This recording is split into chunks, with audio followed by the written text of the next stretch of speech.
concept of forestalling, an in depth exploration, and its moral imperative.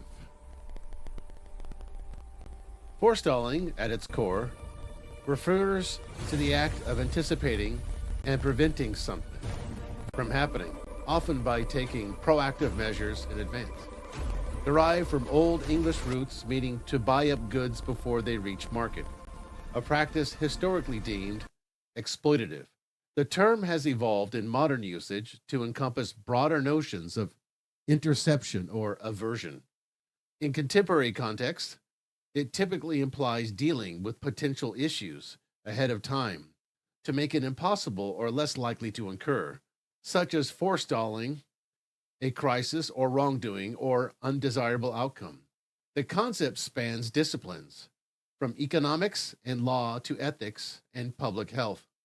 But its moral dimension, particularly the imperative to engage in forestalling, raises profound questions about responsibility and obligation and human agency.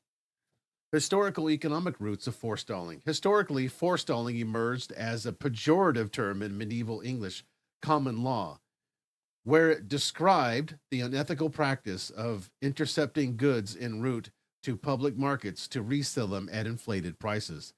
This was part of the trio of offenses alongside regrading, reselling at a profit, and engrossing, monopolizing supplies aimed at protecting fair trade and public welfare. In this sense, forestalling was viewed as a moral reprehensible because it prioritized personal gain over communal access to essentials, exacerbating scarcity and inequality. Medieval market morality, influenced by Christian teachings on justice and charity, emphasized public markets as spaces for equitable exchange, and prohibitions against forestalling were tied to broader ethical ideas like the just price and aversion to usury. Here, the moral imperative was not to forestall in this exploitative way, but rather to prevent or punish such behavior to uphold social harmony. These historical lenses highlight a key duality in the concept. Forestalling can be an act of prevention, positive or neutral, or a manipulation, negative. In economic theory, modern analogies include antitrust laws that aim to forestall monopolies, reflecting an ongoing moral commitment to fair competition. However, the term's ethical weight shifted over time, with the Enlightenment thinkers like Adam Smith implicitly critiquing such interventions as potential hindrances to free markets, while others saw them as necessary to forestall exploitation. Forestalling in ethical and philosophical context. Shifting to philosophy, forestalling aligns with the broader ethical duty to prevent harm, often framed as a moral imperative, a categorical command to act regardless of personal cost or consequence. In deontological ethics, inspired by Immanuel Kant's categorical imperative, moral laws are universal in buying, implicitly requiring individuals to act in ways that respect human dignity and prevent violations thereof. While Kant did not explicitly discuss forestalling, his framework suggests a duty to foresee and avert actions that treat others as a means rather than ends, such as preempting one's own potential wrongdoing to avoid harming others. A compelling exploration of this appears in discussions of Ulysses' contracts or self preemption, where individuals bind themselves in advance to prevent future irrational or immoral acts, much like Ulysses tying himself to the mast to resist the siren's call. In ethical theory, this raises questions about the right and duty to forestall one's own wrongdoing.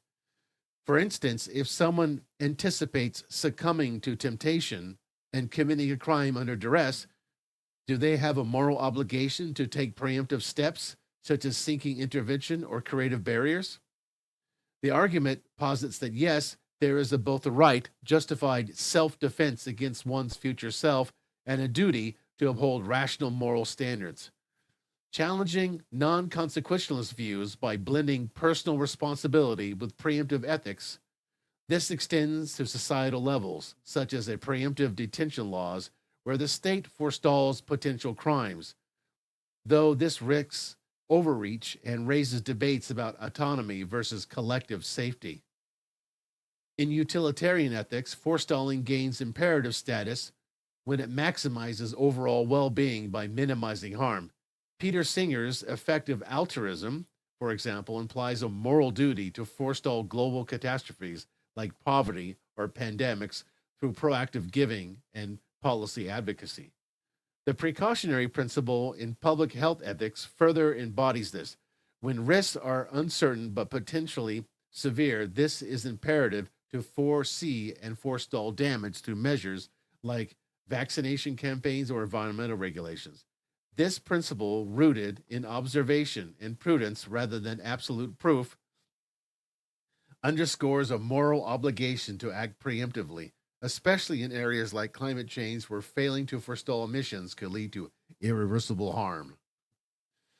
Virtue ethics adds nuance, viewing forestalling as the expression of virtues like prudence and benevolence. Aristotle's emphasis on practical wisdom suggests that virtuous persons anticipates and averts moral pitfalls, not out of rigid duty, but as a part of eudaimonic harmony, living. However, moral particularism counters this by arguing that no universal principles dictate forestalling. Instead, moral status depends on context, specific reasons, rejecting blank imperatives. The moral imperative, obligations and challenges. The moral imperative to forestall arises from the recognition that inaction can be as culpable as direct harm, a concept known as negative responsibility. If one can reasonably foresee and prevent suffering without disproportionate costs, failing to do so violates ethical norms. This is evident in global issues. There is a huge moral imperative for developed nations to act on climate change to forestall developing setbacks in poorer countries, where inaction could halt progress and exacerbate inequality. Similarly, in warfare, there is an imperative to forestall civilian casualties through better intelligences and procedures, as repeated failures reflect a moral lapse in learning from past errors. Yet, this imperative faces challenges. When does prevention become paternalism or infringement on freedom? Preemptive wars, for instance, are justified by some as moral necessities to forestall greater evils, but others see them as violations of just war theory. In education, educators may have a duty to forestall students' exemption from basic morality, but this risks indoctrination. Bioethical debates on euthanasia highlight tensions. Assisting death might forestall suffering, but conflicts with imperatives to preserve life. Even in environmental ethics, calls to abolish wilderness argue for moral obligation to intervene in nature to forestall animal suffering, challenging romanticized views of non interference. Conflicts between imperatives also arise. One's duty to forestall personal harm might clash with another's autonomy. Moreover, not all forestalling is obligatory. Prudential commands, self interests differ from moral ones, universal good per Kantian distinctions. Contemporary applications and a conclusion. In today's world, forestalling's moral imperative manifests in urgent calls to action, forestalling allied risks, pandemics, or social divisions through policy, technology, and personal ethics. Religious traditions reinforce this. Early Christian caritas impels believers to forestall hatred and foster common good. Even in grief, there may be a duty to process loss to forestall emotional stagnation. Ultimately, forestalling embodies proactive morality, not merely reacting to evil, but anticipating and neutralizing it. Its imperative stems from our shared humanity. Rational beings capable of foresight must use it to protect dignity and welfare and justice. While contexts vary, the underlying call is clear. Where harm can be foreseen, the ethical path often demands we act to avert it, balancing prevention with respect for freedom. This concept, though ancient, remains vital for negotiating modern ethical dilemmas. Now, the precautionary principle, an in depth exploration. The precautionary principle represents a foundational approach in risk management. Ethics Policy making, encapsulating the idea that potential harms should be anticipated and prevented even in the absence of complete scientific certainty. Often summarized as better safe than sorry, it shifts the focus from reactive measures to proactive intervention, particularly when dealing with threats to human health, the environment, or future generations. This principle has evolved from environmental concerns into a broader ethical and legal framework, influencing decisions in fields ranging from climate policy to public health. Its core rationale is to address uncertainties where a traditional risk assessment falls short, emphasizing moral responsibility to err on the side of caution when stakes are high. In this exploration, we delve into its origins, definitions, and philosophical underpinnings, application examples, criticisms, and broader implications, drawing in historical, ethical, and practical dimensions. Historical history and origins. The precautionary principle traces roots in the 1970s, emerging amid growing environmental awareness in Europe. It originated in Sweden with the 1969 Environmental Protection Act, which introduced the concept of environmentally hazardous activities and empowered authorities to ban or restrict actions based on mere suspicion of risk, reversing the traditional burden of proof. This marked a departure from earlier preventative principles that required full scientific certainty before intervention. The term itself is a translation of the German Vorsorgenprinzip, foresight principle, which gained traction in the 1970s and 1980s through German environmental policies addressing issues like acid rain, forest dieback, Waldsterben, and pollution of the North Sea. These policies mandated precautionary principles such as clear air acts, even when evidence was inconclusive. Philosophically, it was influenced by Hans Jonas' 1970s work, The Imperative of Responsibility, which argued for the ethical framework to handle the expansive impacts of modern technology, urging actions that ensure the preeminence of genuine human life. Jonas' ideas, built on earlier religious and cultural notions, restricted human interference in nature, echoing sentiments from figures like Prince Charles and Pope Benedict XVI, when viewed precaution as a moral limit on scientific hubris. Internationally, the principle gained momentum post 1972 Stockholm Conference on the Human Environment, appearing in non binding instruments like the 1982 World Charter for Nature, which called for avoiding pollutant discharges and special precautions for toxic waste. The 1985 Vienna Convention for the Protection of Ozone Layer and the 1987 Montreal Protocol further embedded precautionary language, committing to measures against ozone depleting substances despite uncertainties. By the 1990s, it became a cornerstone of global environmental law, notably in Principle 15 of the 1992 Rio Declaration on Environment and Development Economic Analysis in the 1980s, such as those of Epstein, 1980, and Arrow and Fisher, 1974, reinforced it by demonstrating that uncertainty and irreversibility warrant stronger preemptive actions in emerging parallels existing with the factor of safety concept from the 18th century, highlighting its interdisciplinary heritage. Definitions and formations. Definitions of the precautionary principle vary, reflecting an adaptability across contexts, but they generally emphasize action in the face of scientific uncertainty to prevent serious or irreversible harm. A seminal formulation from the 1992 Rio Declaration states, where there is a threats of serious or irreversible damage, lack of full scientific certainty shall not be used as reason for postponing cost-effective measures to prevent environmental degradation. This weak version allows for flexibility based on national capabilities. Stronger variants, like the 1999-1998 Wingspread Statement, assert when an activity raises threats of harm to human health or the environment, precautionary measures should be taken even if some cause and effect relationships are not fully established scientifically, with the prominent bearing the burden of proof of process being open and democratic.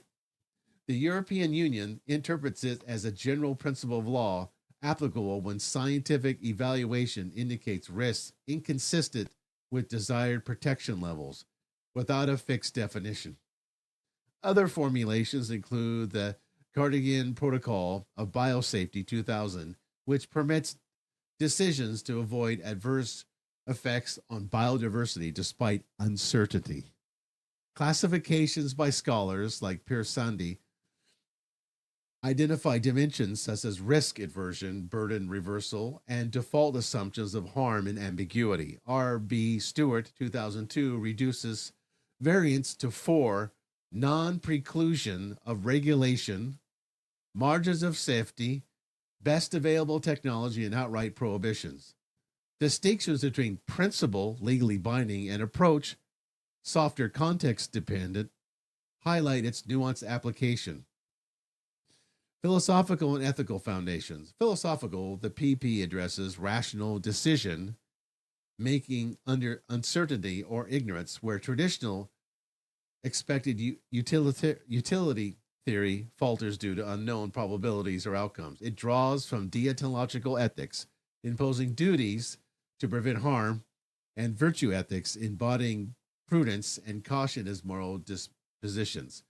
John Rawls' maximum rule, maximizing the position of the least advantage, underpins arguments for precaution in integrate generational justice, treating uncertain catastrophes as if to avoid distributive injustices. Ethically, it extends the harm principle to plausible risks, prioritizing rights, protection, and sustainability over short-term gains. It implies negative responsibility, inaction, and foreseeable harm is culpable. In environmental ethics, it fosters obligations to future generations, as seen in Jonas's imperative. Critics like Sustein argue it promotes irrational fear, but proponents view it as a moral counter to optimize bias and risk assessment. Applications in various fields. The PP is most prominent in environmental policy, underpinning treaties like the UNFCCC 1992, which mandates precautionary measures against climate change despite uncertainties. In the EU, its statutory requirement in areas like GMOs and waste management integrated via the Maastricht Treaty 1992. In public health, quotations, it asserts that the burden of proof for safety lies with the proponents of potentially harmful actions, as in responses to emerging diseases or chemical exposures. Examples include vaccine policies and radiation limits from cell phones. In law, it functions as a guiding norm rather than a rigid rule. Influencing risk governance, science policy interfaces, and innovation. National applications vary from France's constitutional charter to Australia's judicial definitions requiring proportional measures. Other fields include technology, nanotechnology, AI risk, and animal welfare, where Jonathan Birch principle protects sentient beings amid eventual uncertainty. Okay, I was going to go over some key examples, but you get the gist of it. Okay. Now, criticism and debates. Critics label the PP as vague, polarizing, paralyzing, and incoherent, arguing it leads to contradictory regulations since all actions carry risks. Sustein, 2005, claims strong versions stifle innovation and promote unfounded fears, while weak ones are redundant truisms.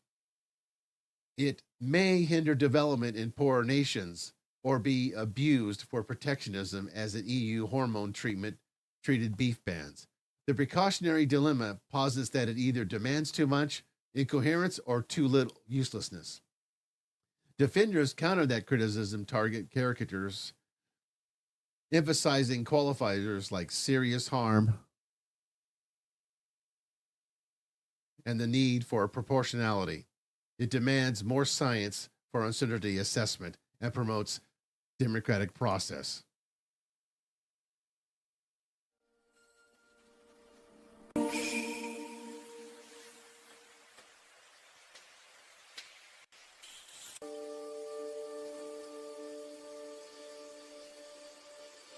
Okay, as of 2025, while no major doctrinal changes are noted in available sources, its applications emerging risk the AI and geoengineering its enduring relevance.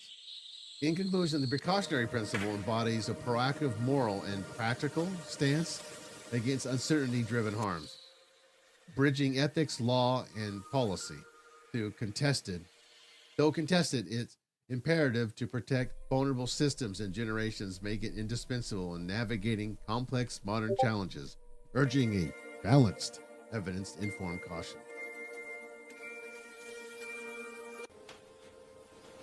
Okay, so exploring the concept of forestalling, I think we explored that enough.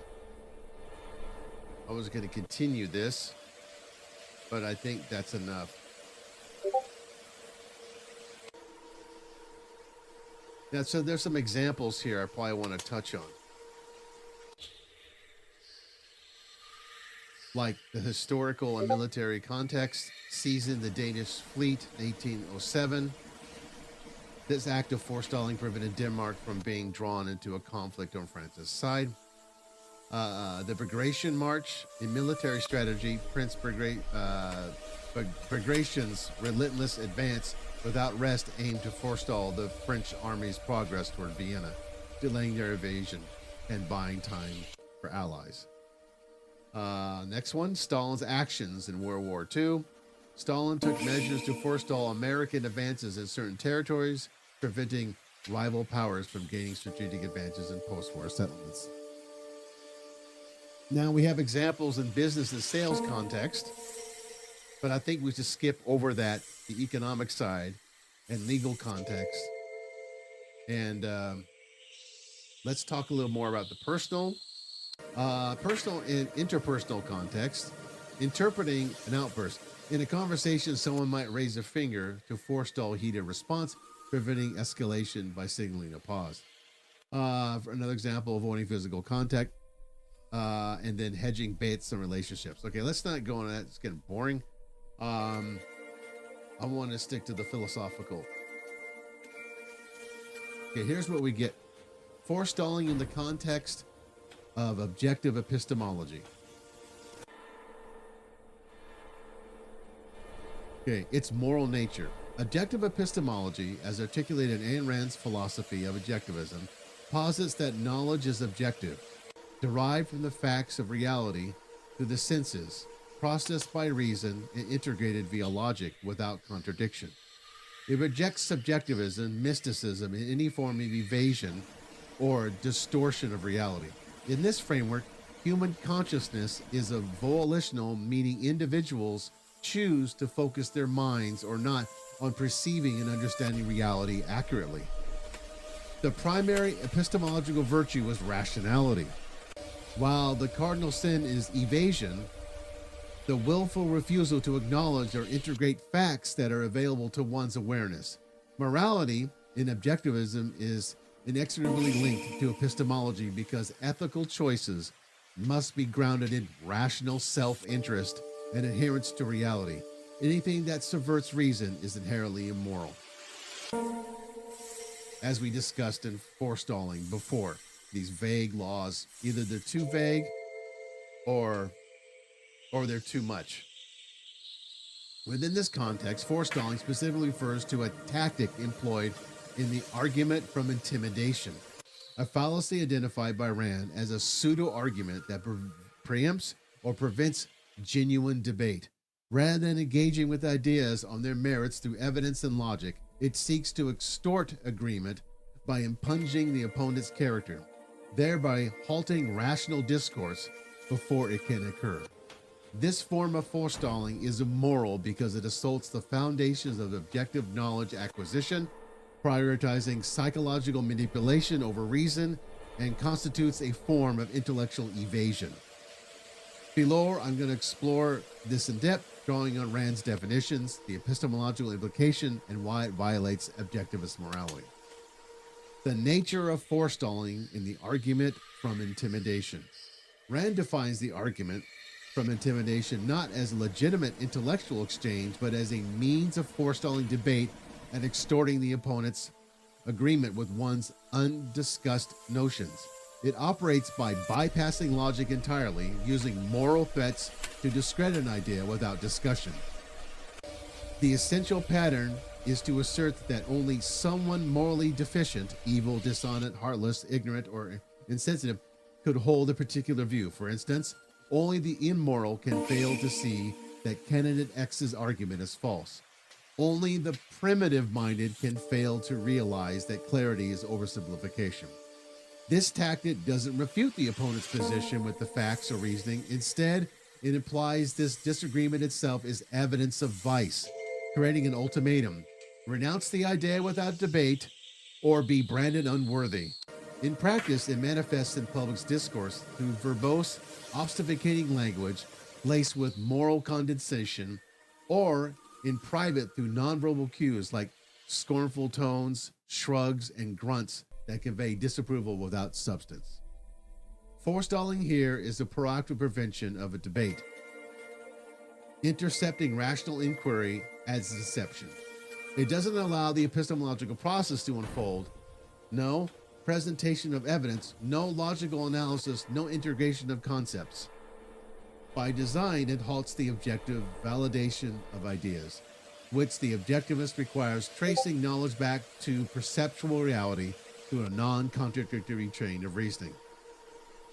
Epistemological implications: subverting objective knowledge. Objective epistemology demands that concepts be formed through differentiation and integration, with definitions serving as cognitive tools to condense and retain knowledge. Knowledge is hierarchical, building from axioms: existence exists, consciousness is conscious, to complex abstraction, also anchoring in reality. Forestalling debate via intimidation undermines this by appealing to subjectivism. It shifts the focus from objective facts to subjective emotional states, such as the victim's moral self-doubt, fear, or guilt. This exploits psychological vulnerabilities rather than engaging with reality, making epistemological contingent on feelings instead of reason, a direct contradiction to objectivist rejection of emotionalism or whim worship. Next, bypassing validation. In Rand's terms, ideas must be validated by reduction to perceptual evidence. Forestalling prevents this reduction, leaving notions undiscussed and examined, which fosters arbitrary assertions. This leads to floating abstractions, ideas detached from reality, eroding the objectivity of knowledge. Encouraging anti-conceptual thinking by substituting moral judgment for intellectual argument, it promotes a tribalistic mentality where allegiances to a group or authority trumps individual cognition. This is antithetical to the objectivist emphasis on independent judgment and conceptual integration. In a sense, forestalling in this context is an epistemological sabotage. It prevents the mind from fully engaging with reality, mirroring evasion, but on the interpersonal level. While evasion is an internal refusal to focus, forestalling via intimidation imposes this refusal externally, coercing others into non-thinking. Moral imperative: why forestalling is immoral. In objectivism, morality is objective and derived from the requirements of human survival as a rational being, the standard of value in man's life, and the primary moral choice is to think, not to think. To exercise reason or evade it. Forestalling debate through intimidation is immoral for several interconnected reasons. It constitutes evasion by proxy. The perpetrator evades their own intellectual responsibility by hiding a lack of arguments behind aggression, posturing. Rand describes this as a confession of intellectual impotence, where the intermediator substitutes noise for proof. This is a breach of the virtue of rationality, as it willfully distorts communication to avoid confronting reality.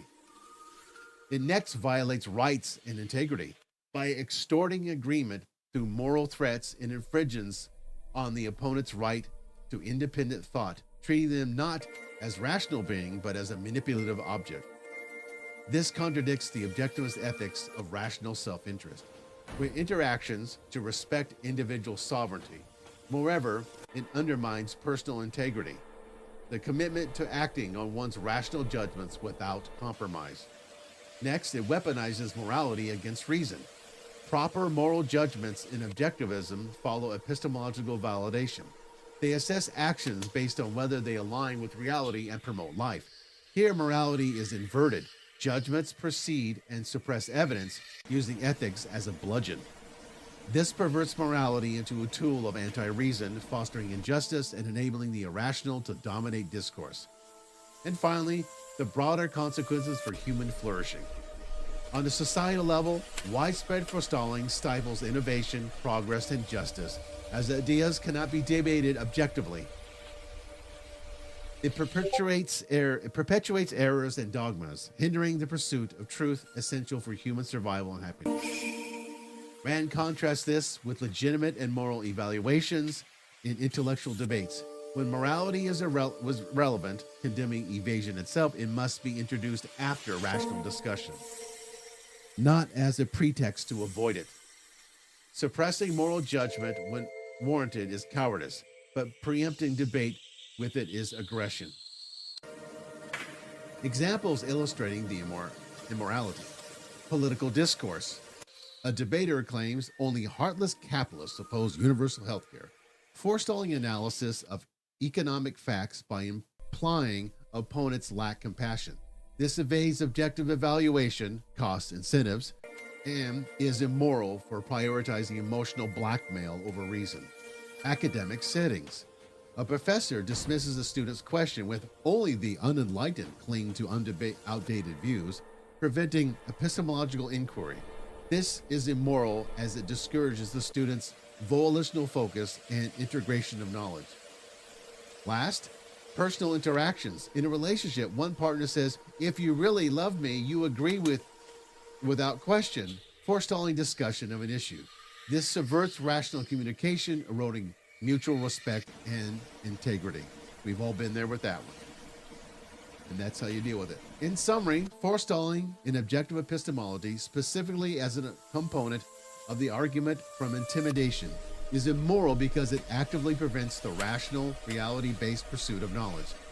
Substituting psychological coercion for logic, it represents a betrayal of reason, the foundation of both epistemology and ethics in objectivism, leading to evasion, injustice, and undermining of human potential. By halting debate, it not only distorts individual cognition, but also corrodes the social context necessary for objective truth-seeking. For Rand, the antidote is unwavering commitment to reason. Identify the tactic, reject the unearned guilt, and demand evidence-based discussion. Okay, so I presented mostly the pro side to forestalling, and I presented the rational, the objectivist point of view, and I side with the objectivist. It is forestalling is immoral, and it totally destroys any kind of rational debate. It's okay. Now, I wanted to go on with this, expand on this, the idea of evasion in objectivism. But I think let's continue on here to go on to the next. I think I'll say that for next time. Consequences of evasion. Okay. So I want to go into the ladder analogy. And let me get to how it's linking to forestalling homesteading. Let me get here. I'm getting to the end here.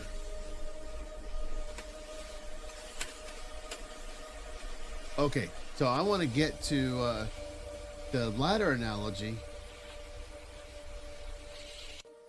I don't know if I want to get into that. I think I might want to save that because that's pretty long. It has to deal with more forestalling and homesteading. Let me go back to the top here and read a little bit. I didn't mean to kind of divagate there. So what they're talking about here,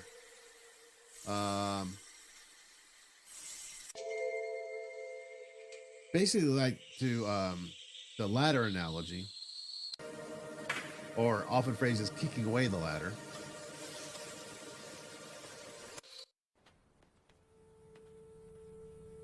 Let's go here before we get to trespassing. So is the ladder analogy, pulling the ladder, is a metaphorical framework commonly used in economic and philosophical and ethical discussions to illustrate the dynamics of opportunity, access, and exclusion.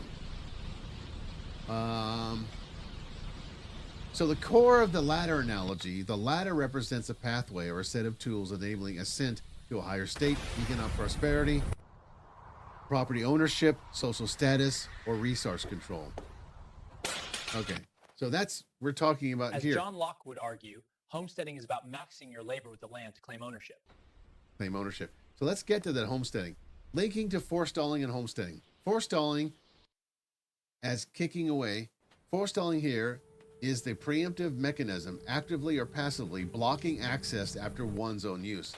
In homesteading context, this might involve claiming a resource, land, ideas, or markets, and then enforcing exclusions that prevent others from homesteading adjacent or similar resources. So for instance, homesteading a plot of land could lead to lobbying for zoning laws that forestall new entrants, kicking away the open access ladder that enables the original claim. Homesteading as the initial climb. Homesteading embodies the climb, mixing labor with inappropriate resources. Homesteading is about maxing your labor with the land to claim ownership. Maxing the labor with the ownership. Emphasizing and established ownership. In libertarian ethics, this is morally justified as a natural right, but the analogy critiques when it transitions to exclusionary practices. Locke's proviso, leaving enough as good for others. That's very similar to the Nietzschean axiom, living according to your means, whatever that. Yeah, I always forget that one. But yeah, that's very similar. Leaving enough as good for others. Okay, let me. As John Locke would argue, homesteading is about maxing your labor with the land to claim ownership. Okay, moral imperative. See, the analogy underscores a moral tension. Homesteading is a positive imperative. Claim and improve resources for survival, but forestalling via ladder kicking is often immoral as it breaches fairness and reciprocity. Not if the guy's encroaching on your property. If he's trespassing, we'll get to that next, trespassing, which is, yeah, is he trespassing or isn't he trespassing? There's an ethical duty to preserve ladders through open policies or aid stemming from. Okay. So in summary, the ladder analogy critiques forestalling as a barrier post-homesteading, positing a moral imperative for inclusive access to promote equity. As John Locke would argue, homesteading is about maxing your labor with the land to claim ownership. This complements our earlier talks, while forestalling can be precautionary, averting harm. In this context, it's often evasion like immorality, when it's hypocritically denies opportunities. If this isn't the specific analogy, okay, anyway. Okay, now let's get to trespassing. Actually, I talk about another ladder analogy, but let's get to trespassing. Okay. Objective is the libertarian perspectives on trespassing and theft emergencies. Okay. Objectivist libertarian theories blend Ayn Rand's objectivism, emphasizing rational self-interest, individual rights, and reason the basis for ethics, with libertarian principles like the non-aggression principle, absolute property rights derived from self-ownership, and minimal or no government intervention. Rights, including property rights, are contextual in objectivism, derived from man's nature as a rational being requiring freedom to act, while libertarians often view them as absolute extensions of bodily integrity. The emergencies, however, introduce exceptions where normal applications may shift without abandoning core principles. Rand's essay, The Ethics of Emergencies, from the Virtue of Selfishness. You are trespassing on private property! Stop right there! Arguing that ethics are for normal and not lifeboat scenarios, but actions in crises might align with one's values and not involve sacrifice, surrendering greater values for lesser ones. Below, I analyzed the query scenarios: trespassing into a burning building to save a trapped child, and borrowing, using without permission, a neighbor's ladder to do so. Key principles relevant to the query here. Ethics of emergencies and objectivism. Emergencies, fires or floods, are unchosen, temporary disasters where survival is impossible under normal rules. Moral actions remain guided by rational self-interest. One's highest purpose in one's own happiness, not others' welfare or as a primary duty. There is no obligation to help strangers if it risks one's life or values.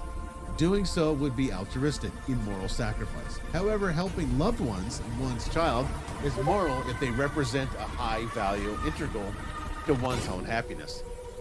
It's You not are sacrifice. trespassing on private property! Stop right there! It's not sacrifice, but loyalty to one's hierarchy of values. Property rights persist but are applied contextually. Violations may be permissible if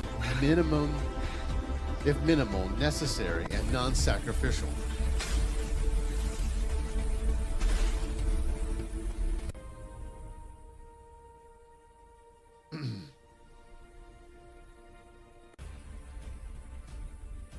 Non-sacrificial. Libertarian property rights and NAP property rights are fundamental, stemming from self-ownership.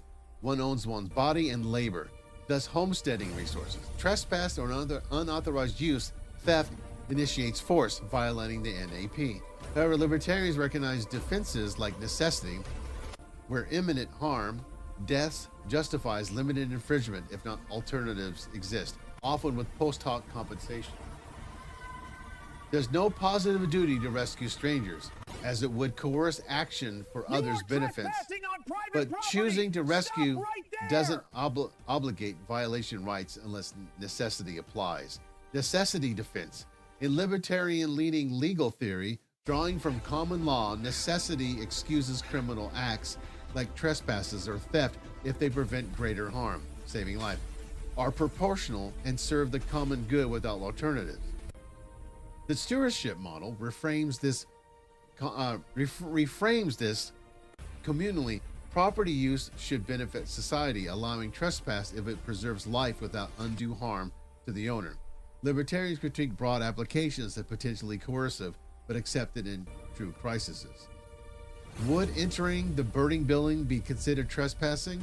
Well, the technical answer, yes, it is trespassing, an unauthorized entry onto private property, but it would likely be excused or justified under necessity in objectivist libertarian views. The reasoning?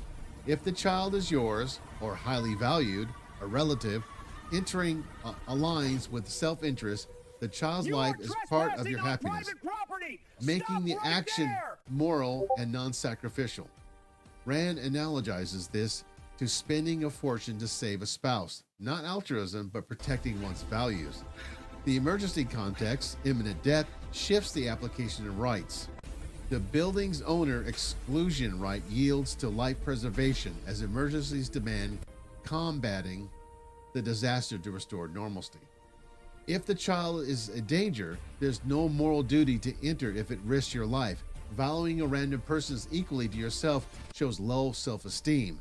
However, if risk is minimal and you choose to ask out of goodwill for human potential, necessity defends against trespass claims. Libertarians emphasize no coercion to rescue, but if you do, the act is an aggression, if proportional. And entering doesn't initiate force in survival context.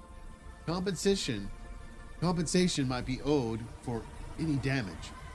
Broken door, for example, aligning with restitution and libertarian justice, but the entry itself isn't immoral or punishable. Stop right there! This mirrors real-world libertarian discussions, like a fire department's refusal to intervene without subscription. Property owners bear risk of non-payment, but individuals can negotiate an act or act voluntarily without forced entry. Let's continue here. Here's the ladder. Would borrowing the neighbor's ladder be considered theft? Well, the technical answer, yes. Unauthorized use is theft or conversion, initiating force against property, but it would be excused under necessity if essential to saving the child. Reasoning. In objectivism, if the latter is needed to protect a high value, your child, using it temporarily without sacrifice to yourself is justifiable. It's not theft in context, as emergencies prioritize survival over absolute exclusion. For a stranger's child, use only if minimal risk or non-sacrificial. Libertarians view property as the extension of self. Unauthorized taking validates the nap. However, necessity defends it. Imminent harm, child's death, outweighs the infringement. 2, no alternatives exist. 3, use is temporary and proportional. And 4, it benefits the common good, life preservation. Return the latter and compensate for damage to respect rights post-emergency. No positive duty exists to provide the latter. Libertarians reject forced aid, but your use isn't immoral if necessary. Analogies to taking surplus in distress without harming the owner. In summary, both actions are technically violations, trespassing and taking the latter, but not immoral or legally culpable in objectivist libertarian theories, as emergencies contextualize rights. The focus is rational self-interest. Save it if it aligns with your values without sacrifice, and restore, compensate afterward.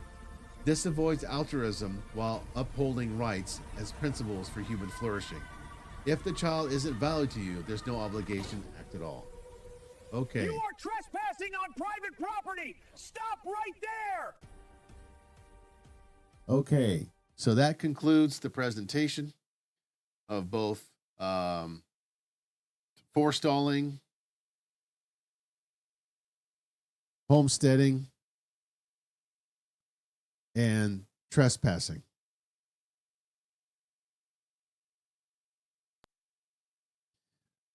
And we covered the objectivist point of view, which is my view about taking the latter if it necessitates it, if it's someone you're rescuing, someone of equal value, and you do compensation afterwards.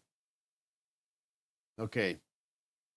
That was a longer presentation than last week. I do want to cover, I think next week I want to cover, what was it? No, it was in the middle of this. Now I forgot what it was. Not homesteading.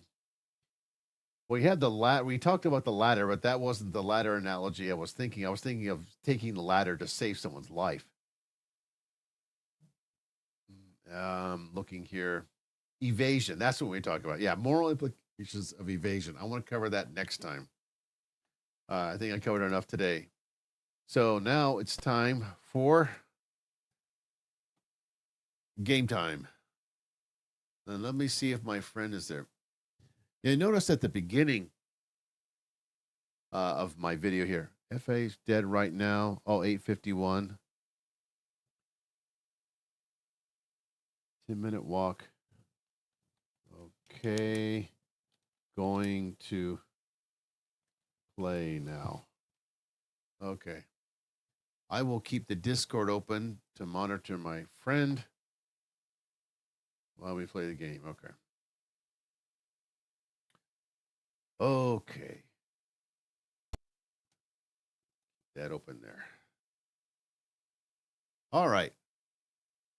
Dave defeat. Let's do a little bit of that first.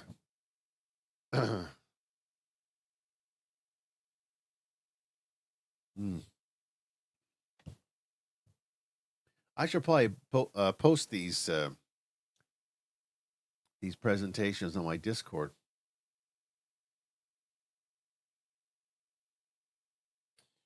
Let's go to the game. Now, at the beginning of the stream, I didn't switch over to my videos. I just left my thumbnail up there. The video during the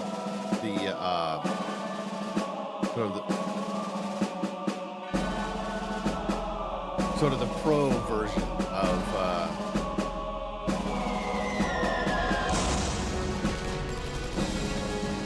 join soon.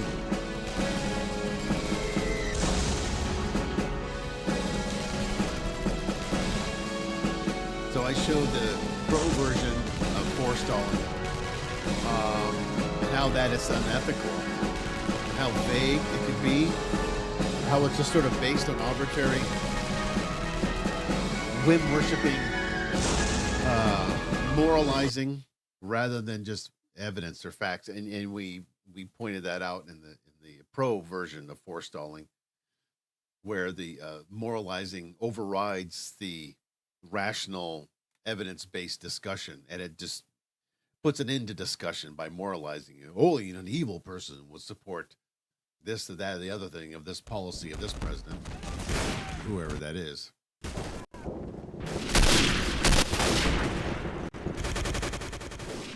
So those are not arguments. It's like you just sort of like pull a gun out. You pull the gun out and shove it in the person's face. Hey, you're immoral if you support this idea. So you can see how immoral forestalling is. And it does stifle productivity in any kind of rational discussion. And that's very common tactic you see in this game too.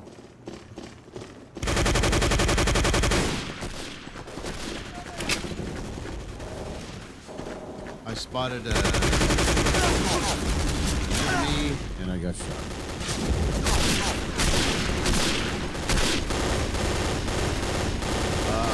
I'm gonna have to reload my YouTube stream. For some reason it's stuck on my thumbnail. Well, the first part of the presentation was stuck on the thumbnail. That's fine. Yeah, you don't need to see my face. Oh, there we go. And for some reason my thumbnail got stuck. But it doesn't matter. So I prepared 3 videos for 3 different topics, and I want to explore the other evasion idea, which is related to political or philosophical agnosticism.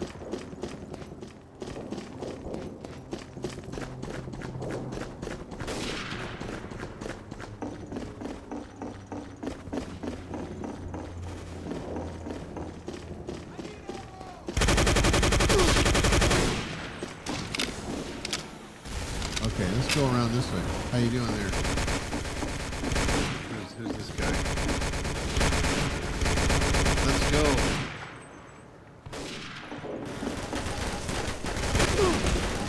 Damn. You're right there in the grass.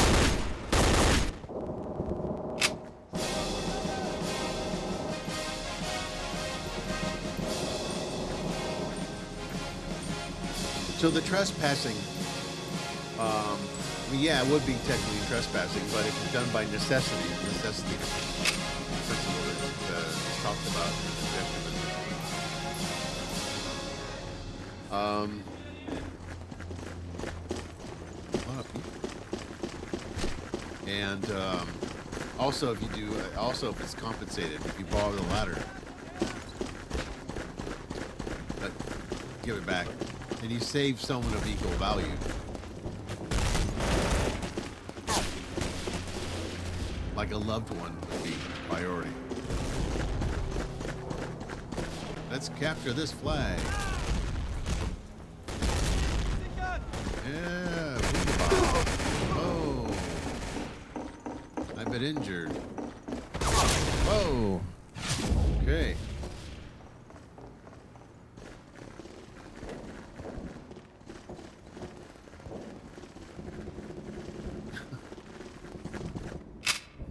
Okay.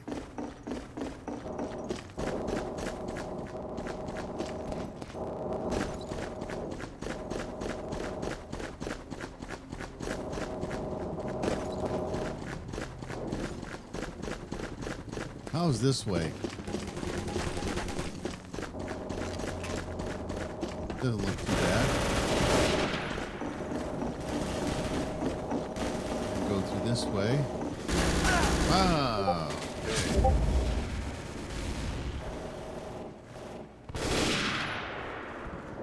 Let's see. Hey, homie. I can share your stream in a kickboot to help you hit 1,500 followers. Enter another per stream. Really? Add me to your Discord if you're interested. Hey, as long as it's free.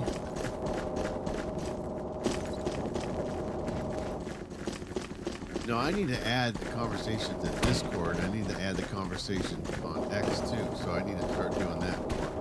Puts a little more effort into it. My videos are just going to get better and better the more I do them. They're not really that great right now. They need to be longer and kind of in sync with the topic. And it's okay for now. Just something to look at.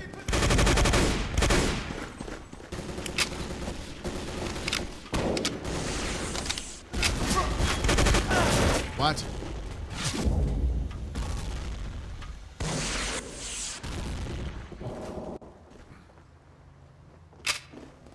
Alrighty.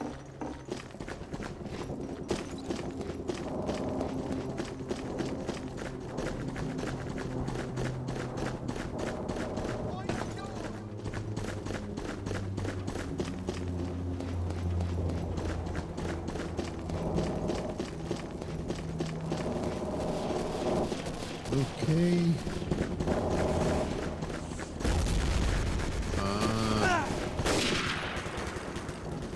Let's go down this way.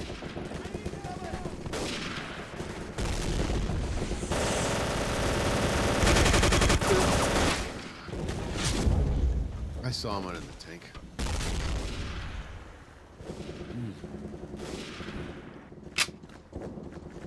And the model stream is going to be good because I'm going to be doing my cross model. Block it. Road.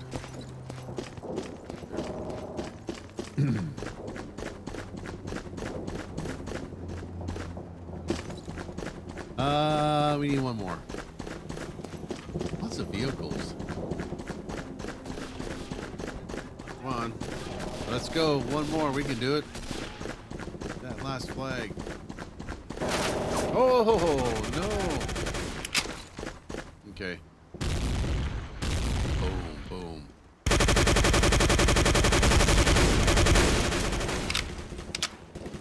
Can we get that flag?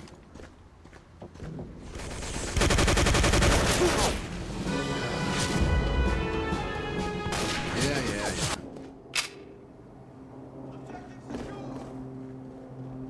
What's going on?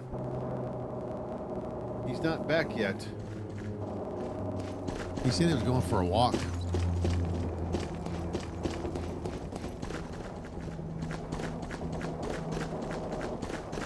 Hopefully we're able to see the flaws in the pro argument for forestalling.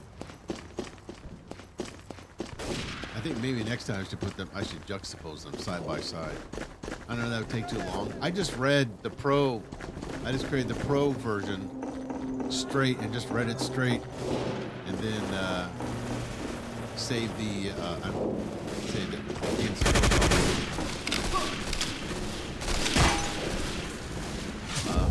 toward the end.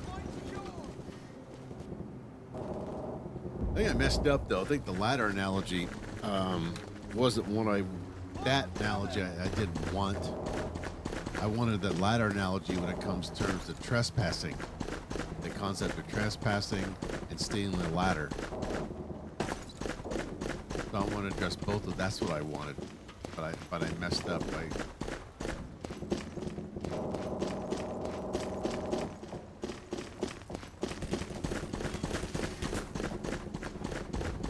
You only have a certain amount of time of the day.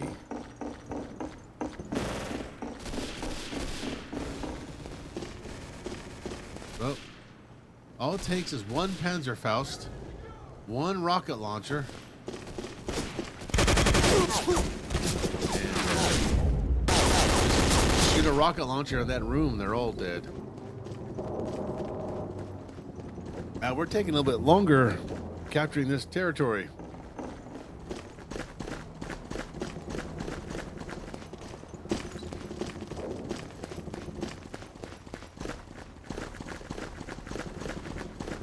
would like to cover that too.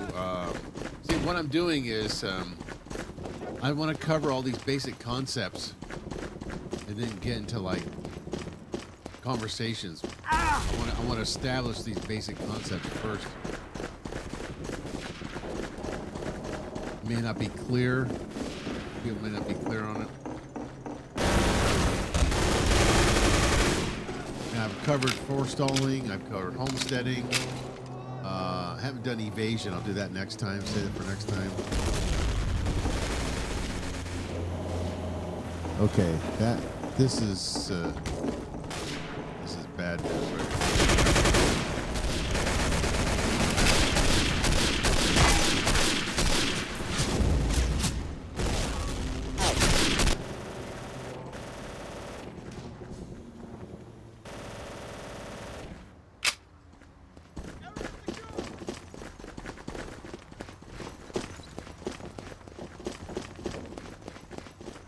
I want to keep with the whole point of this series is to keep it in the philosophy, well-grounded philosophy, well-defined principle. We're talking about this.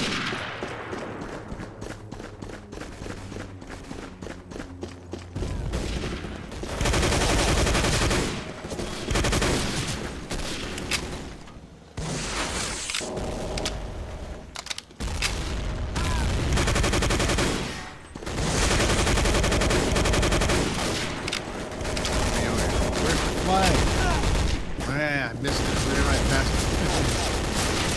Just right behind that wall. Let's see if my friend came back yet. No, he's not back yet. Yep. I don't know, either gonna wait for him to come back before I join Wolf ET or join Wolf ET first. I don't know.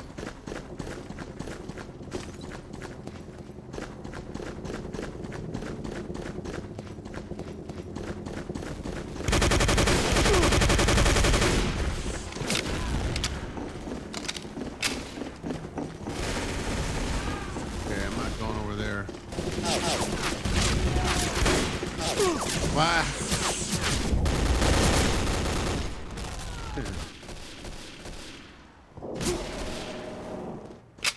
Okay.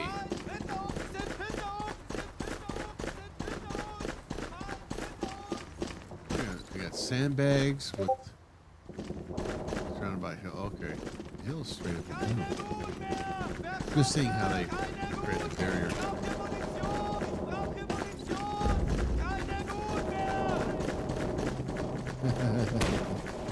I love the spam.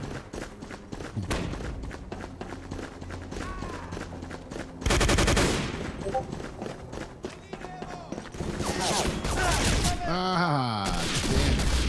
I got that one. I got it anyway. And we covered how many of these topics we have to go back and look. I know I covered the evils of altruism.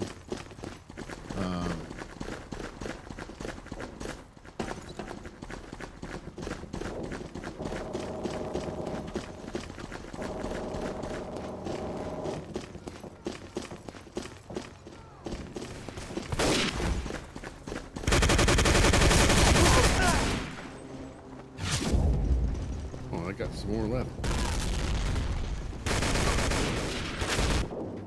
All right.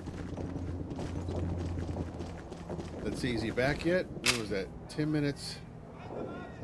He said, I might buy storage. Yes, 10-minute walk. Okay, so hopefully he'll be back soon. And maybe he'll join in a call. I hope he joins in a call. We can play some Wolf ET next.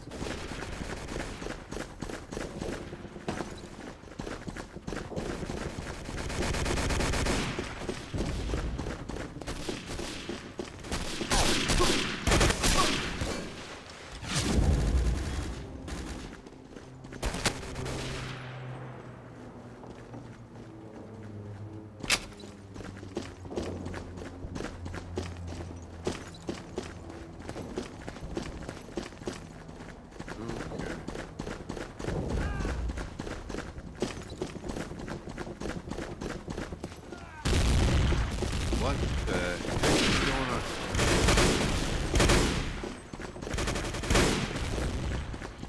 They're gaining ground.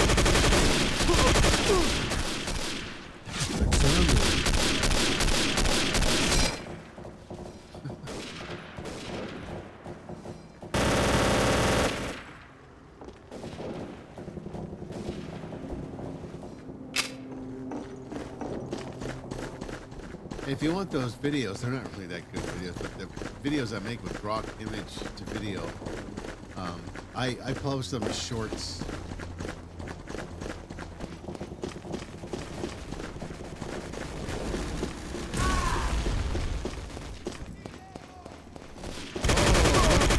I walked into the wrong party. Okay. Still not back yet. Well, he said he's got to buy a bunch of stuff.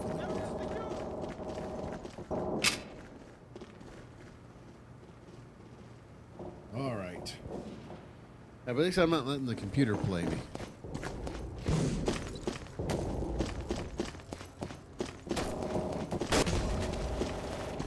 Are they?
Uh-oh. Well, that turned around fast. We're losing.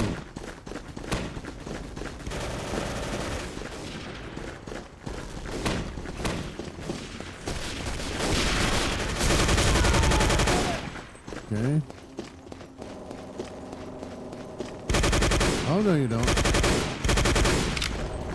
Okay, I'm gonna... You bastards.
When is he gonna come back?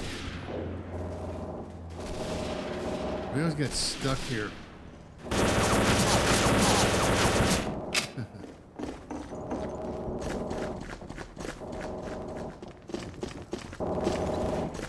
Let me check the server.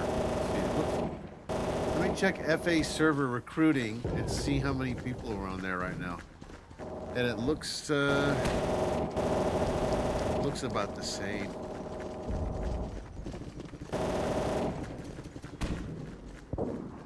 It always looks the same.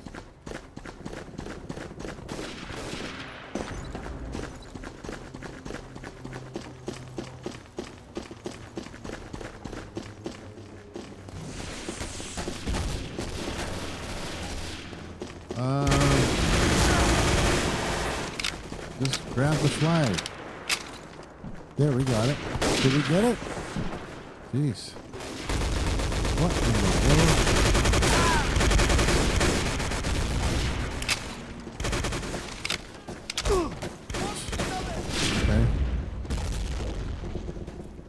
Okay, We cut it back.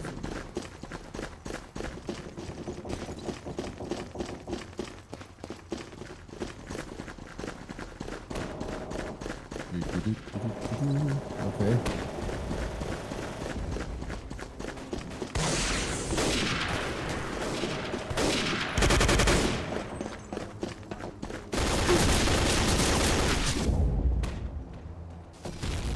let's see. Let's give 5 more minutes and I'll join the server.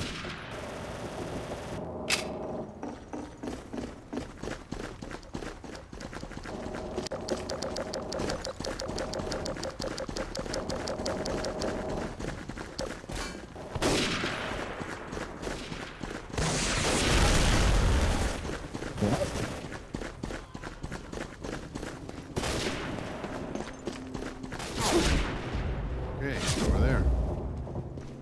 A little more wide open spaces with this map compared to most of the other maps. Yeah, there's more wide open spaces.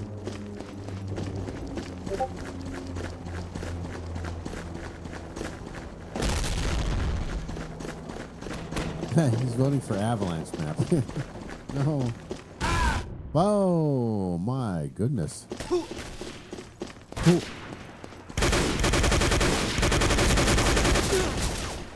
Nope.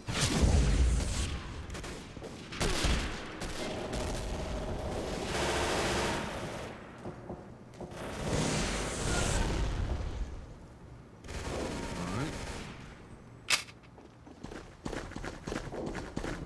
Vote ban.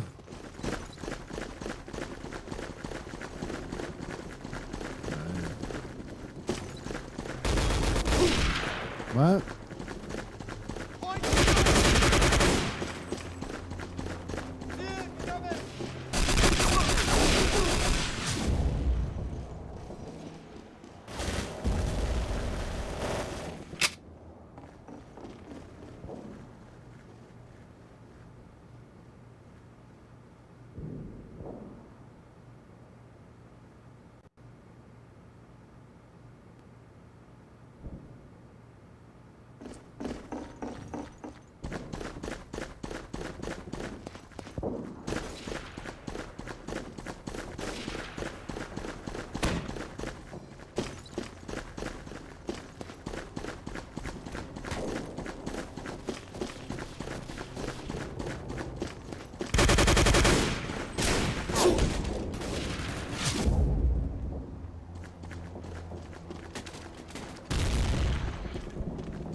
Not much is happening here.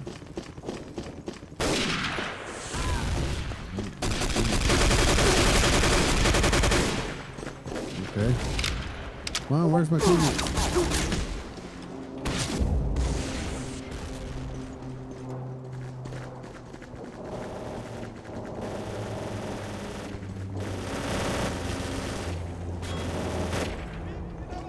He's still not back yet.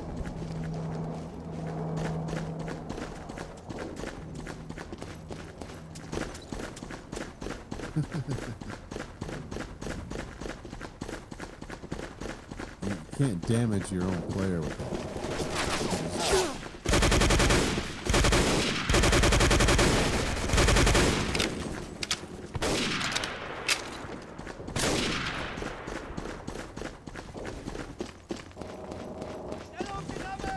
Okay, we need one more. Let's go. Damn, we're so close. Just get that damn flag.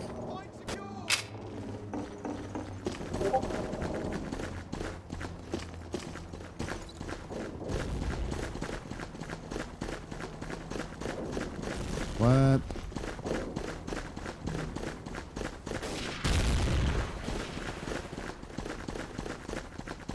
Watch the windows.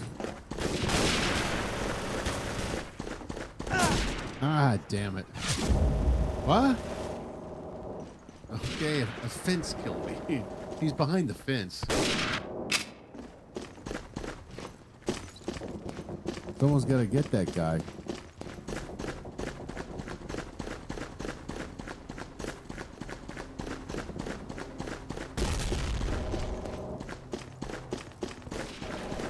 There he is. You got me again.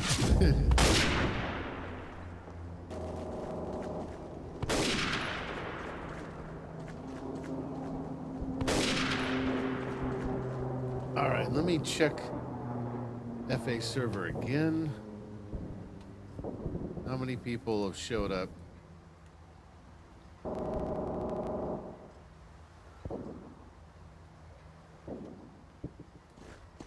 Not much. Wow. How about the other one?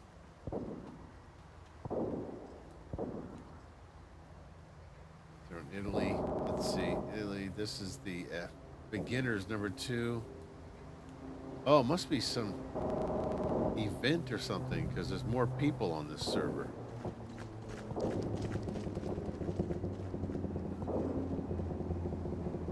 Let's see where what's his face is that? Okay. How dare you take control of my player?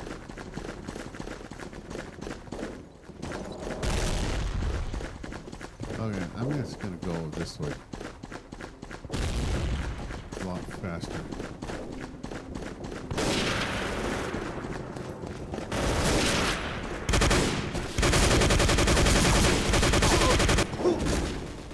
Okay.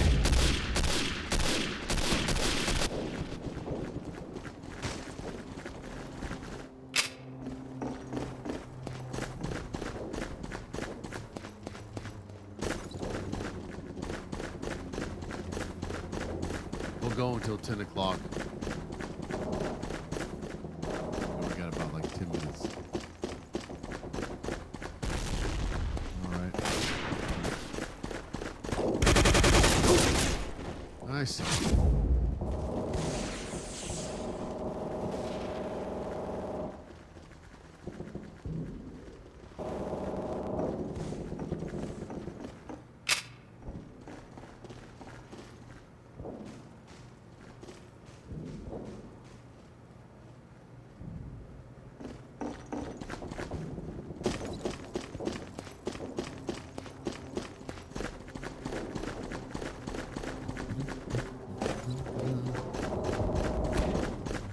Okay, we got a lot more personnel on with this now, so we should be able to push.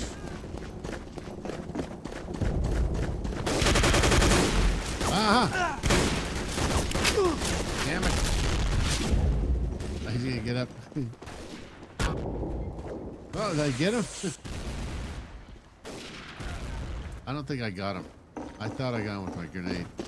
I heard him. Ah!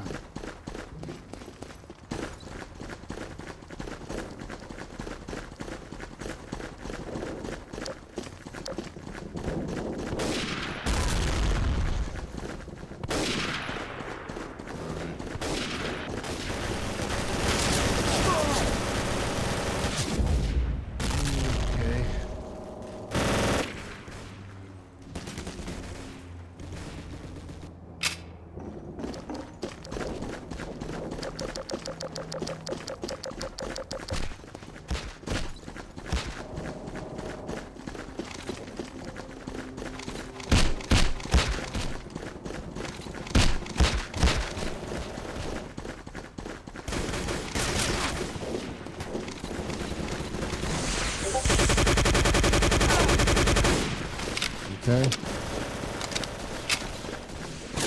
All right, go forward. Got it.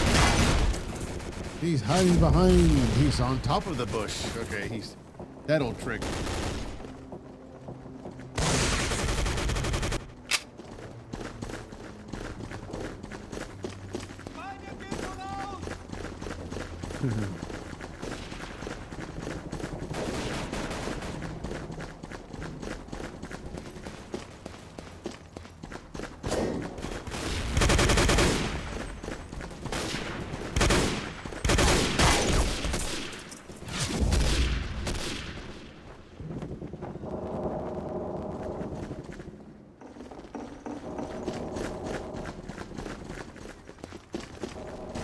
Why don't you vote ban him?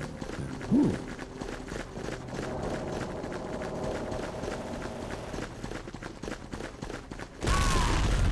Whoa.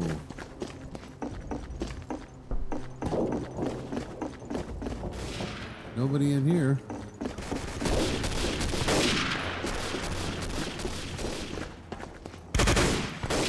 Grab it. Yeah. Get the other one quickly. Oh, what? You gotta be kidding me. No. Damn it. That was so close.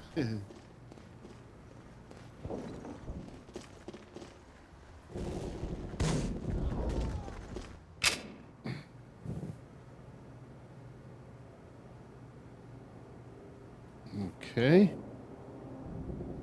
Is he back yet? No. He's probably not gonna come back.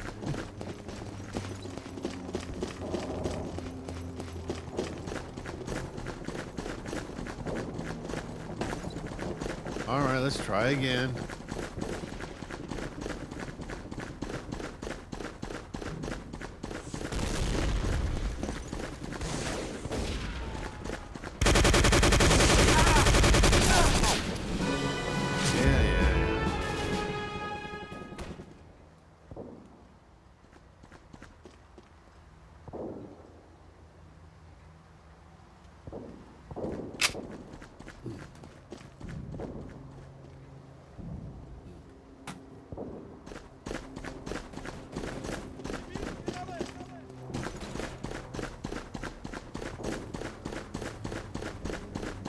Let's go. One last one to go. Push.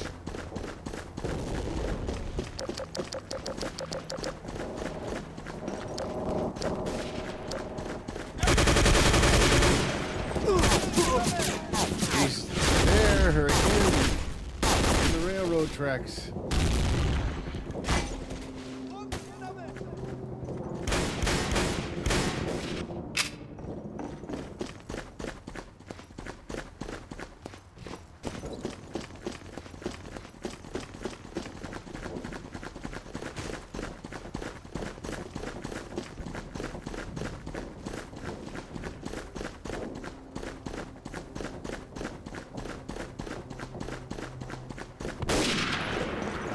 Bye.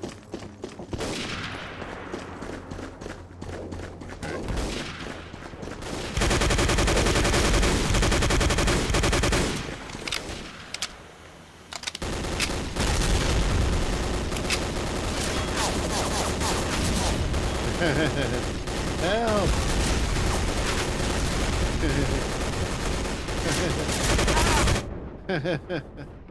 I'm trapped behind this rock.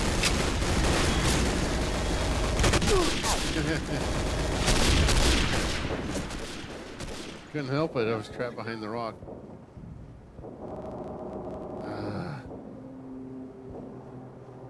Let's see, what do we have? Yeah, the server's starting to fill up now.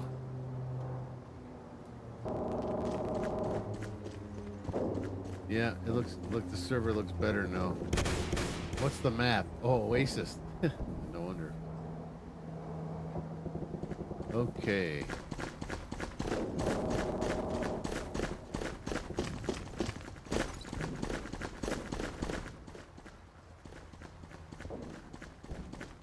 Fine. I'll switch in 5 minutes.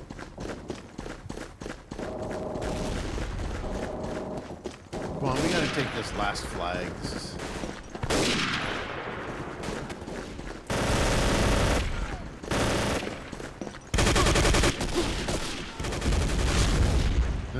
Go, go, go. Oops.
Oh, that shit still got me.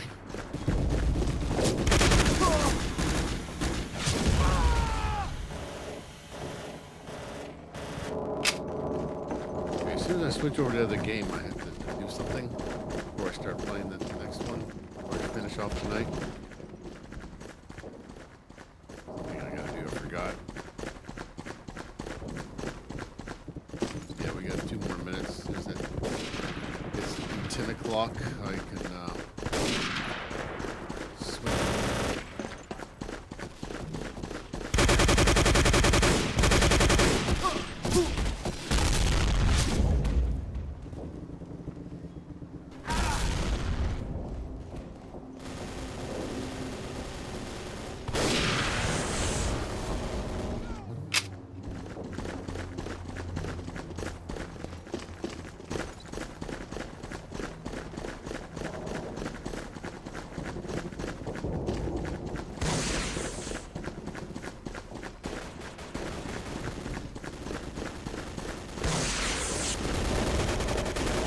He's always shooting in the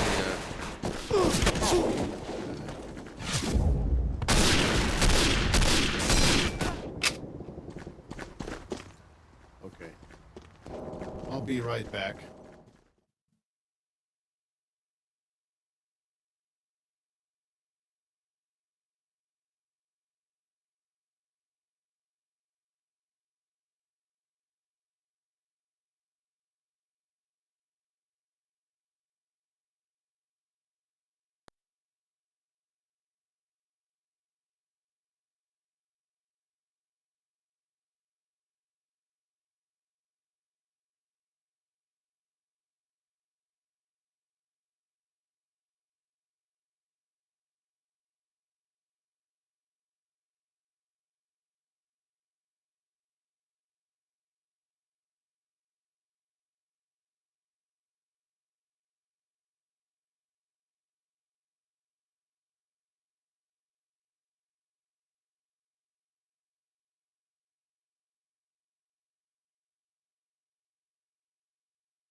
Okay, let's switch over to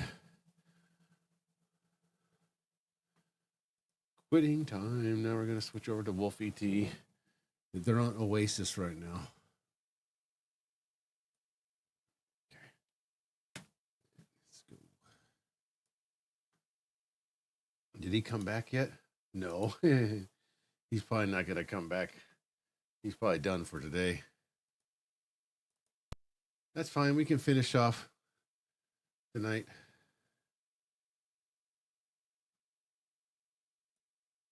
Alrighty. Switch to the game.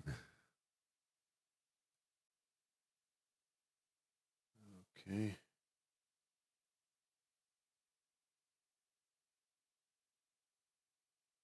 We want the usual server.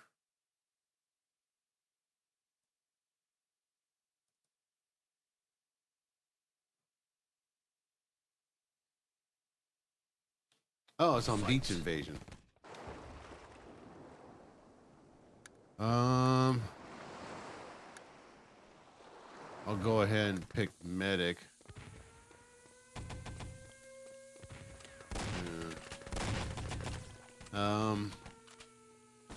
Beach Invasion. Killing spree. Killing spree.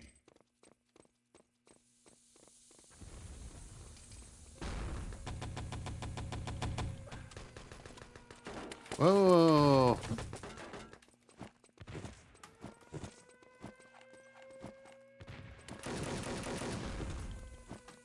Huh? Who got in my way?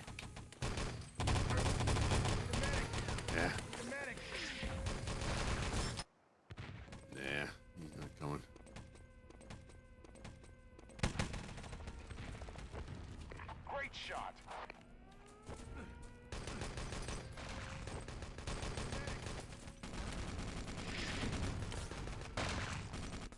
Whoa, what the hell happened there? Killing spree. Must have been a grenade.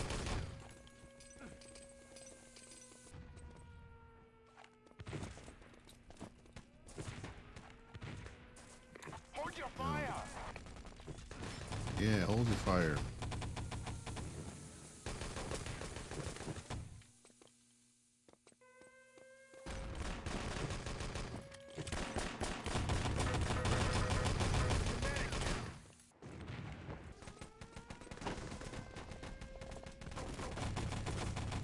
Thanks. I need a medic. There you go.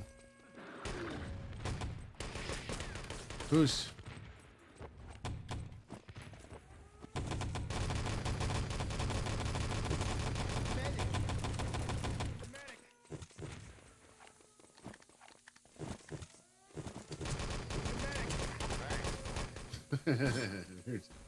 Too busy distracting ourselves with med packs.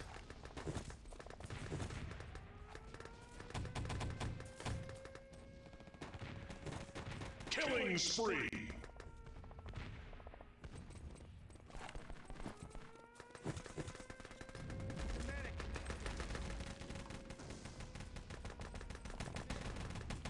Oops.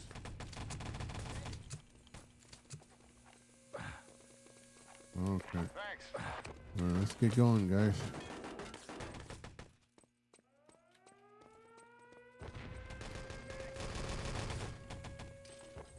Need a medic. Okay. Wow. There are actually people there. Usually Killing there's spree. nobody at that spot. Negative.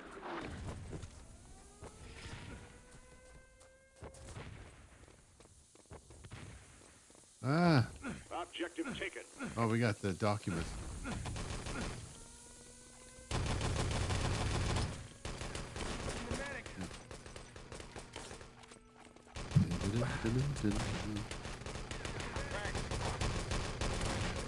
Killing spree. Killing spree. I haven't killed. I killed someone. Objective secured. Objective taken. Nope, he ain't coming. Thanks. Command complete. Objective secured. Yeah.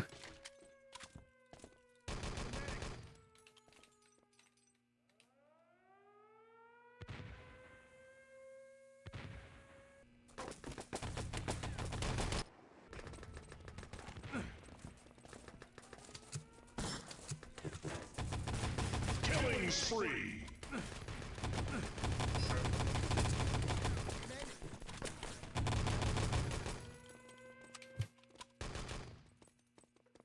Huh.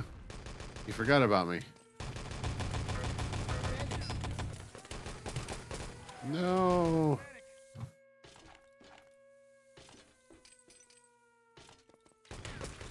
Oh no.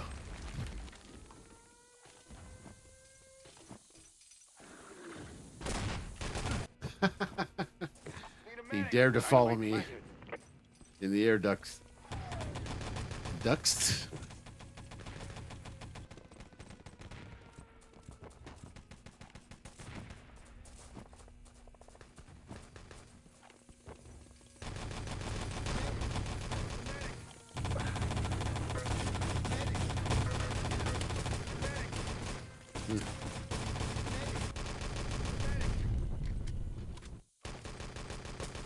Construct the command post.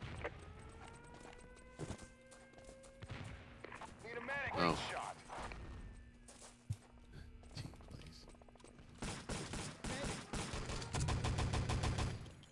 Killing spree.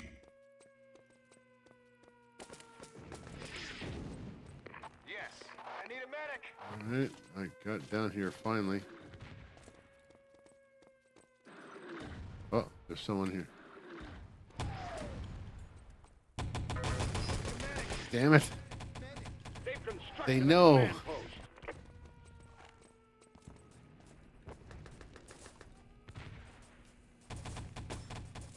Great shot. Yes. Killing spree.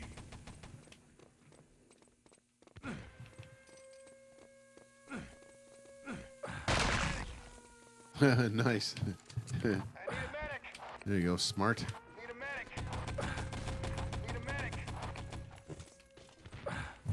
Thanks. No problem. Killing spree.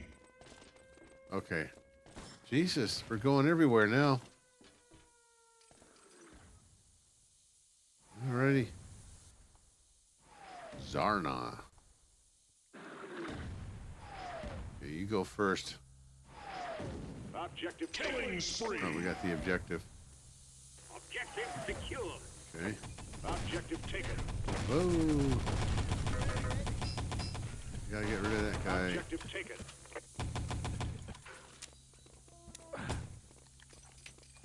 Need a medic. Oh. Okay. Okay, let's go. You go first. I'll follow you. There you go. Need a medic. Oh, shit. Killing spree. What? Objective taken. Damn. Objective secure.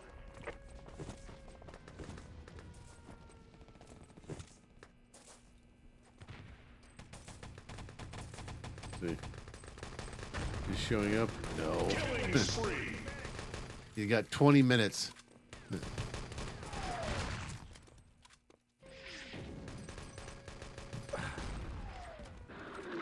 you go, sir. Nice. Thanks. You're welcome. Let's go this way. Killing spree.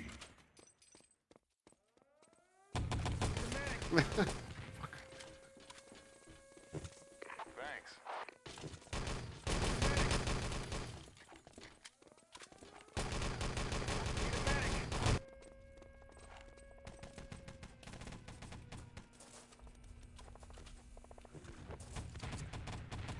Killing spree.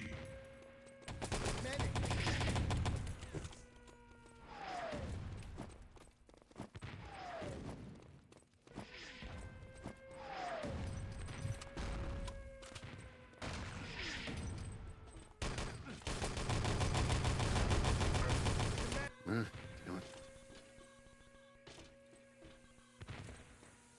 What's the next map?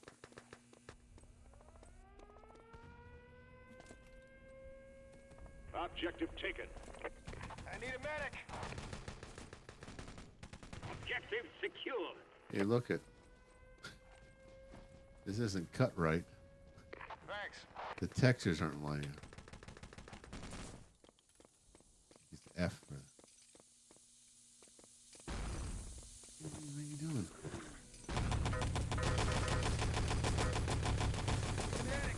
Mm-hmm.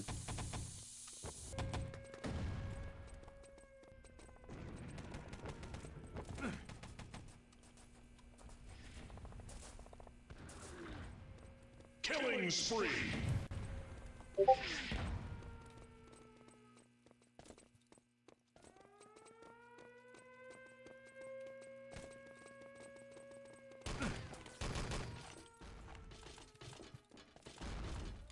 a medic. We'll follow these guys and go the usual route. Oh, there's someone behind me. Shit. Only 5 minutes, soldier. Objective taken. Damn it. Get the documents. Objective taken. Okay, go. Go. Going. Yeah, get these people revived. Okay. Everyone go. Everyone go. Here we go.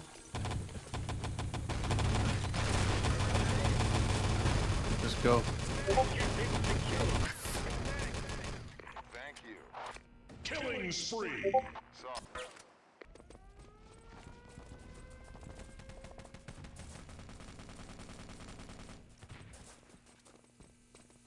Objective taken. Killing spree.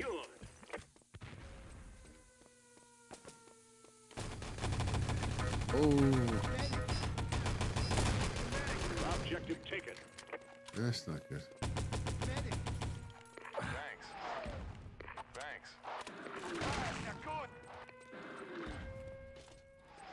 You're good. Stuck.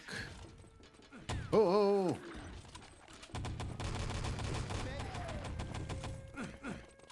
Yeah, we're.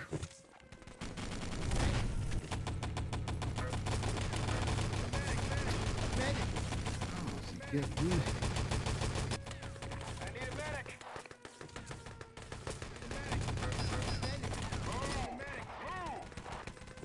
Objective secure.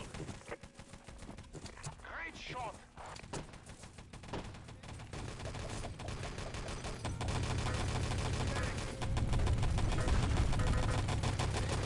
Construct the command post. Reload.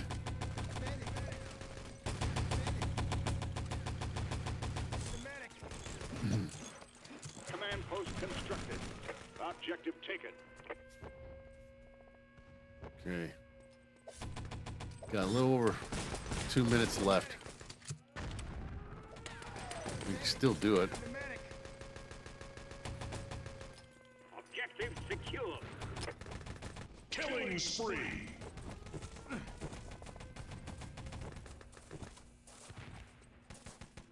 Need a medic. Killing spree.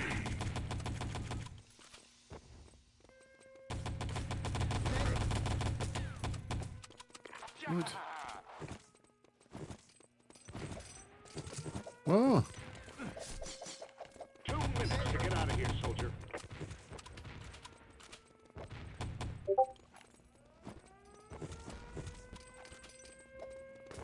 My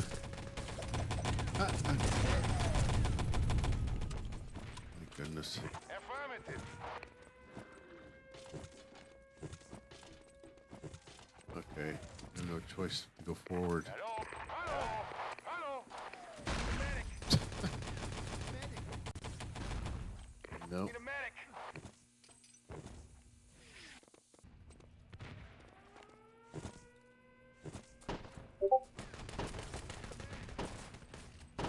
Killing spree. Need a medic.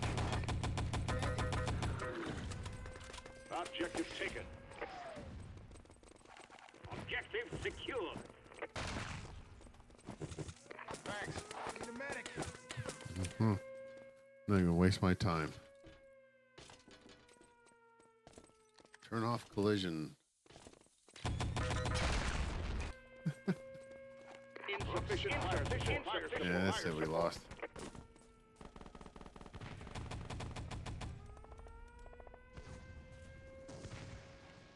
Good game.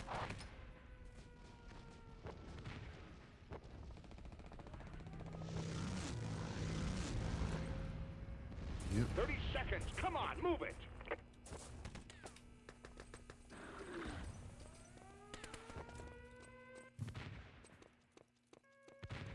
Wunderbar. Objective taken. Nah, we can't do it in 10 seconds. Killing spree. I need a medic. Objective secure. Nah. Objective taken. E.T. Doe. Oh no. Wunderbar.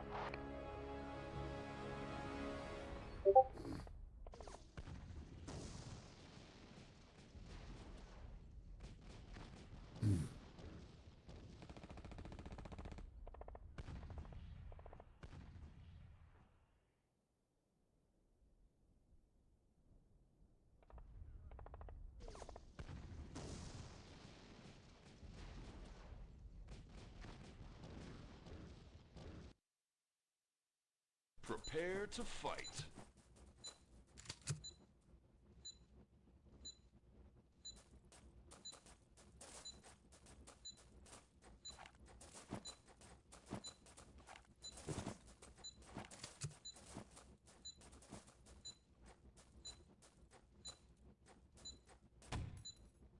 First blood.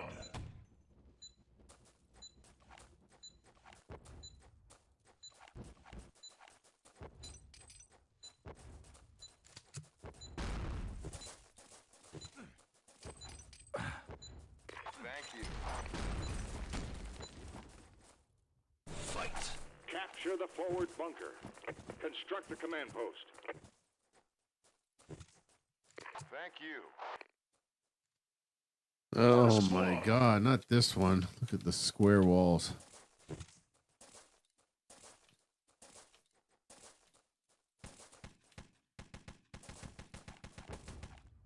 They've constructed a command post.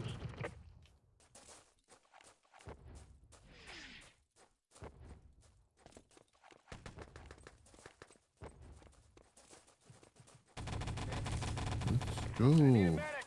Assault ramp construction. Killing spree.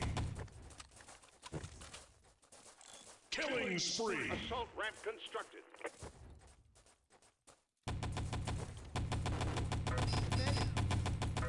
Dynamite planted.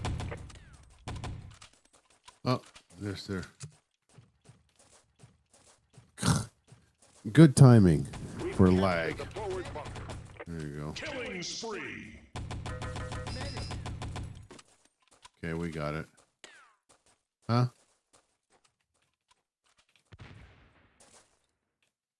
Thanks.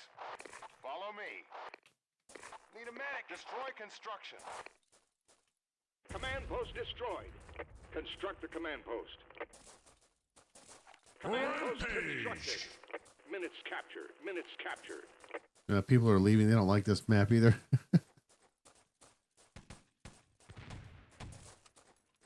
Enemy I don't blame in disguise.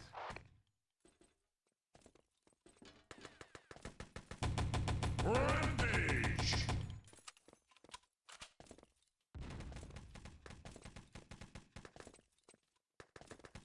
Killing spree.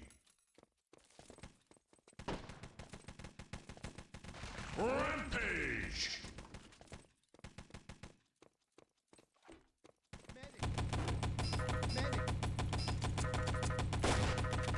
Medic. What? I couldn't get a double kill. Oh, we got two.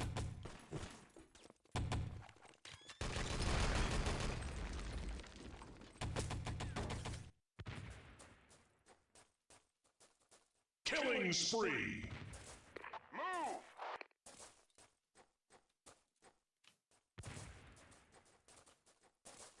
Thanks. Rampage.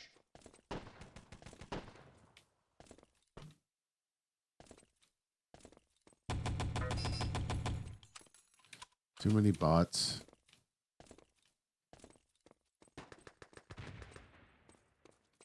We need an engineer.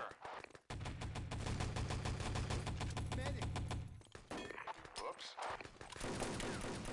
Rampage.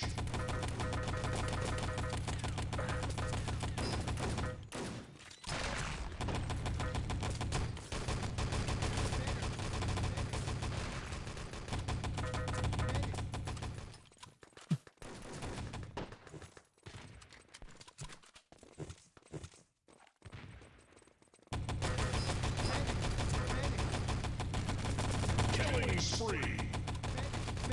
Dynamite planted.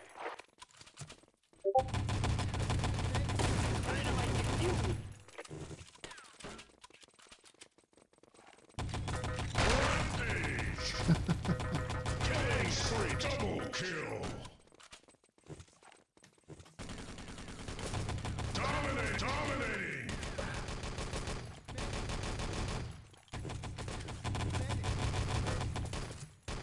Deal.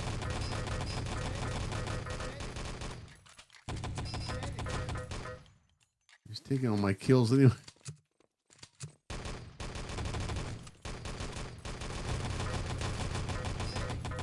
Double kill.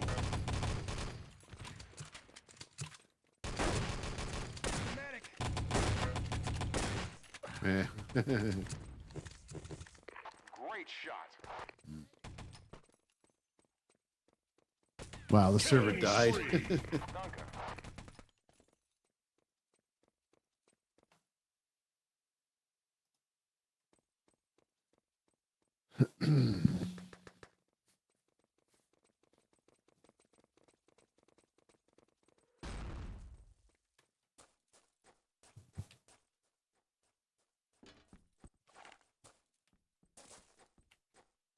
Need a medic.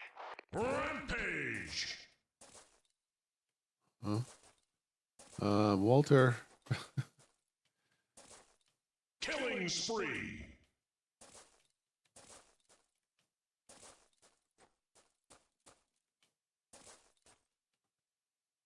Where is Dynamite everybody? planted.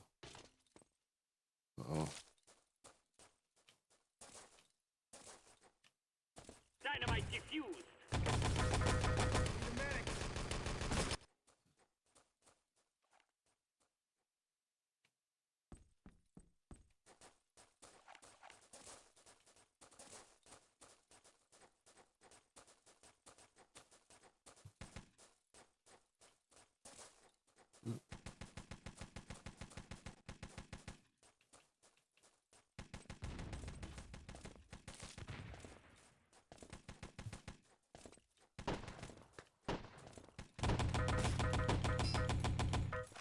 Killing spree.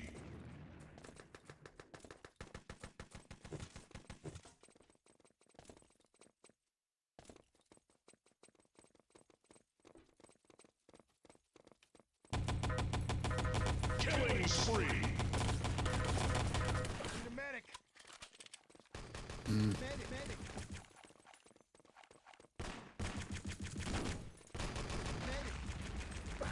Medic. Rampage.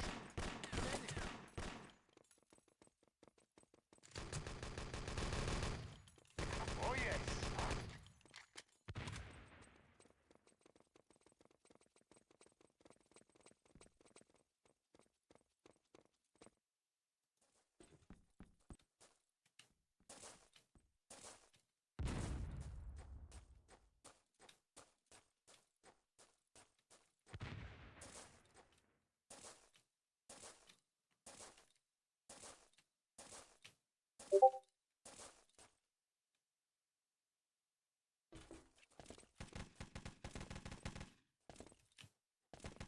Killing spree.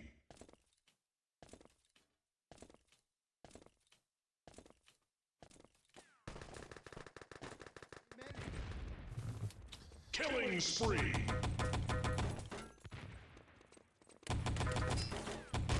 Medic. Who? Oh. That doesn't matter.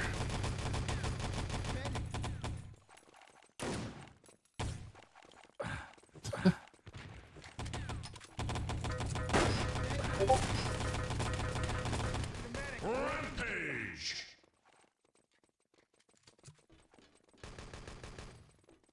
Killing spree. Dominating.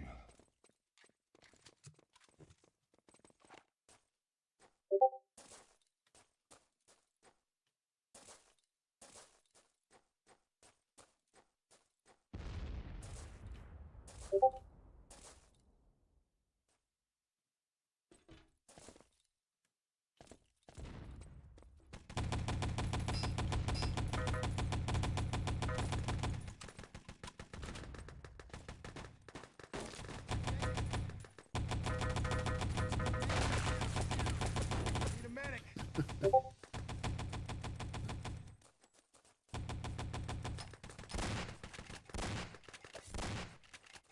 Medic. Oh yes.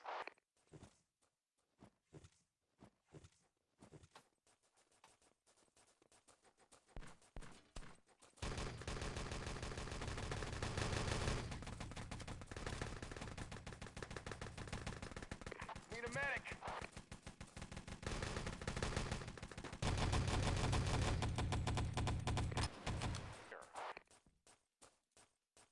Rampage.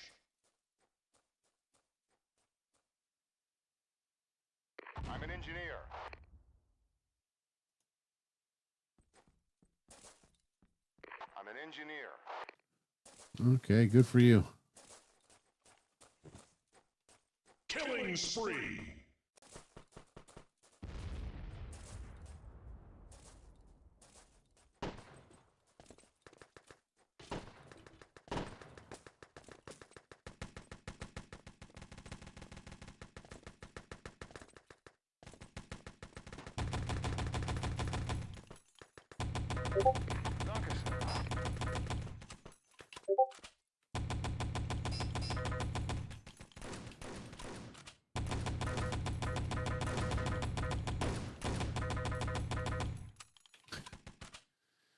Ah,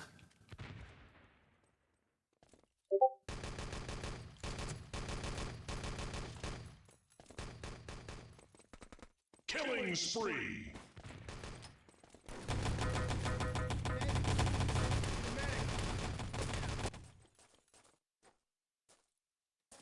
Need a medic. All right. that's it. We've done 2 hours, so that's good enough until Sunday. Don't steal any ladders unless it's necessary and reimburse